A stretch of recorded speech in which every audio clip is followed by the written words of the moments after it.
नमस्कार दोस्तों, मैं मधु। आज की इस वीडियो में हम बात करेंगे झझपा कैसे बनी थी और भाजपा के साथ गठबंधन क्यों हुआ था उसके बारे में। तो चलिए शुरू करते हैं। जननायक जनता पार्टी का गठन 2018 में हुआ था। 2019 के हरियाणा विधानसभा चुनाव में झझपा किंग मेकर बनी थी। 90 सीटों वाली विधानसभा में झझपा ने 10 सीटें जीती थी। हरियाणा की राजनीति ने मंगलवार को करवट ले ली। वह दुष्यंत चौटाला की जननायक जनता पार्टी झझपा ने एनडीए से अलग होने का फैसला किया। वहीं भाजपा ने राज्य में अपना नेतृत्व परिवर्तन किया।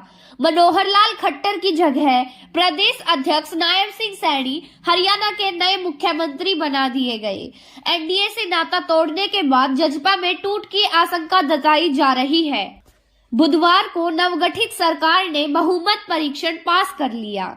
इस दौरान खबरें हैं कि झझपा के कुछ विधायक बहुमत परीक्षण में शामिल हो गए, जबकि पार्टी ने वही जारी कर इससे दूर रहने को कहा था। इन घटनाक्रमों के बाद कई अहम सवाल खड़े हो रहे हैं। आइए जानते हैं कि झझपा का इतिहास क्या है। पार्टी एनडीए को हिस्सा कब बनी? भाजपा से राहें क्यों अलग हो गई है? पार्टी में टूट की आशंका क्यों जताई जा रही है? दुष्यंत चौटाला का अगला कदम क्या होगा? जननायक जनता पार्टी का गठन 9 दिसंबर 2018 को हुआ था। दुष्यंत चौटाला ने इंडियन नेशनल लोकदल इनेलो से अलग होकर नई पार्टी का गठन किया था। पार्टी के गठन के पीछे चौटाला परिवार की सियासी लड़ाई रही है। दरअसल सांसद रह चुके दुष्यंत चौटाला चौधरी देवीलाल के परिवार से है। चौधरी देवीलाल के बेटे हैं ओम प्रकाश चौटाला। ओम प्रकाश चौटाला के बाद इनके 2 बेटे हैं, अजय चौटाला और अभय चौटाला। अभय चौटाला से छिड़ी सियासी रार के बाद अजय चौटाला के बेटे दुष्यंत चौटाला ने जननायक जनता पार्टी का गठन किया था। दुष्यंत चौटाला के नेतृत्व में बनी जननायक जनता पार्टी ने अपना पहला औपचारिक चुनाव लोकसभा चुनाव के तौर पर लड़ा था। झझपा ने आम आदमी पार्टी ने साथ मिलकर चुनाव लड़ा था। झझपा ने 7 और आप ने 3 सीटों पर अपने उम्मीदवार उतारे थे। हालांकि बीते लोकसभा चुनाव में झझपा को कामयाबी नहीं मिली। कुछ ही महीनों बाद हरियाणा में विधानसभा के चुनाव हुए।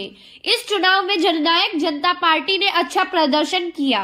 पार्टी ने 90 में से 87 सीटों पर अपने उम्मीदवार उतारे। झझपा के 10 उम्मीदवार जीतकर विधानसभा पहुंचे। वहीं सत्ताधारी भाजपा को नुकसान हुआ और वह बहुमत के आंकड़े से चूक गई। सभी 90 सीटों पर लड़ी भाजपा को 40 सीटों पर जीत मिली। विधानसभा में बहुमत के लिए 46 सीटों पर जीत जरूरी थी।